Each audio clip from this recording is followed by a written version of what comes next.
Friday Talking Points, Ben Linfoot looks ahead to Friday and #X27 card at Ascot.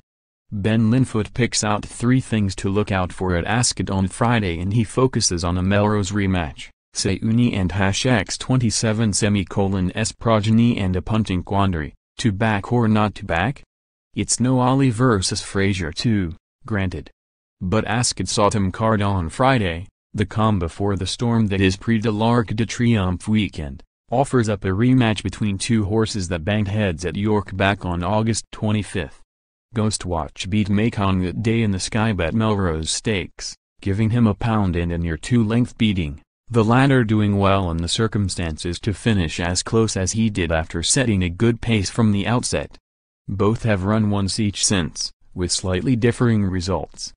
Mekong bounced back from that Knavesmire defeat in style, landing a Triple H, Haydock handicap on heavy, by 7 lengths, a performance that saw his rating soar from 94 to 102.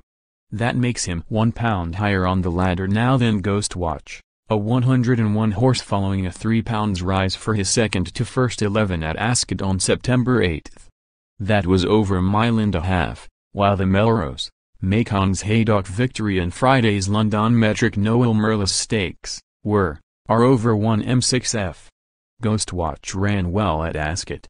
He bumped into a very well handicapped horse.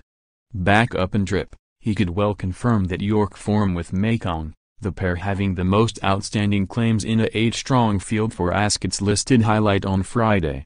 Right, this is a very small sample, so you're going to have to trust my gut feeling on this one, or not. Feel free to walk away now, but I think there is going to be plenty of mileage in backing Siyouni progeny at Ascot over the coming years. He's 2 from 10 at Ascot so far at 20%, I worked that one out myself, so there's your small sample, but those 2 were Royal Ascot winners in the shape of Ervidia and Le Brevido. The Siyouni link was in part why I backed City Light for the Diamond Jubilee at this year's Royal meeting, and it still hurts that he lost by the shortest of short heads, but I'm sure it's something worth persevering with. He is a sire that is mustered on the all-weather, so perhaps that is part of the reason why his progeny look like they act so well at sand-based Ascot. I don't know, perhaps the theory is bunkum, but I'm going to pay to find out by following his stock at the Berkshire track for the foreseeable.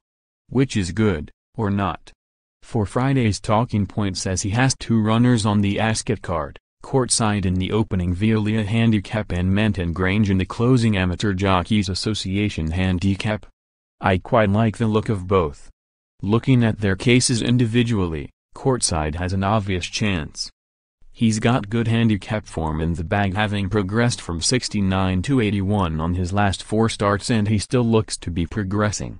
He's 1 from 2 on the all-weather, after winning at Chelmsford in June, and he looks to have the pace to deal with this drop in trip. I like him, and so does Matt Brocklebank, who makes him the nap of the day. Manton Grange has a less obvious form chance, but he is a very interesting runner. He's had a wind operation since his last run, has had 65 days off, and goes very well fresh. While he's not badly handicapped off 86 considering he won a Kempton all-weather handicap, he's also 1 from 2 on an all-weather surface, off 83 by 3 lengths last August. A win double might be asking for too much, but seeing as it's Friday I might just roll the dice. I've got Ensemble in my stable tracker and made a mental note to back him next time out if he dropped in trip to around a mile. He has, but I still don't know whether to pull the trigger. Really keen over 1 m3f and 1 m2f on his last 2 starts. He's run well in defeat considering his early exertions, and dropping to a mile at Ascot looks a really smart move. The son of Zoffany has moved trainer from David Ellsworth to James Fanshawe, but his new handler has found him a test where he's really up against it on the figures in this marquee group classified stakes. He's the lowest rated horse in the field and would be getting weight from everything if it were a handicap, but it isn't, and he isn't. And to top it all off, he's around 5th in the betting at 8-1. All logic says there's no value in that price. But I think he'll relish this track and trip. I don't know the answer to this punting quandary. I'll have to see how that Sons of Siyouni double is looking before making the final call.